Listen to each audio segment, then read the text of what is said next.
வார விடுமுறை முன்னிட்டு வேளாங்கண்ணியில் ஆயிரக்கணக்கான சுற்றுலா பயணிகள் குவிந்துள்ளனர். பேராலய வளாகத்தில் மெழுகுவர்த்தி ஏற்றி மாதாவுக்கு மாலை அணிவித்து சுற்றுலா பயணிகள் பிரார்த்தனை செய்து வருகின்றனர். பழைய மாதா ஆலயத்தில் பிரார்த்தனை செய்த ஏராளமான சுற்றுலா பயணிகள் கடற்கரையில் குவிந்துள்ளனர். அது குறித்த காட்சிகளை தற்போது உடனுக்குடன் நேரலையில் நாம் பார்த்து வருகிறோம். கூடுதல் தகவல்களை தருகிறார் செய்தியாளர் மூர்த்தி.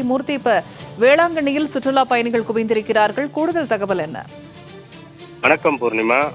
வார விடுமுறையால் உலக புகழ்பெற்ற வேளாங்கண்ணியில் அமைந்துள்ள புனித ஆரோக்கிய மாதா பேராலயத்தில் சுற்றுலா பயணிகள் மற்றும் பக்தர்களின் கூட்டம் அதிகரித்து காணப்படுகிறது. இன்று ஞாயிற்றுக்கிழமை வார விடுமுறையால் சுற்றுலா தலங்கள் மற்றும் வழிபாட்டு தலங்களில் சுற்றுலா பயணிகள் மற்றும் பக்தர்களின் கூட்டம் அதிகரித்து காணப்படுகிறது.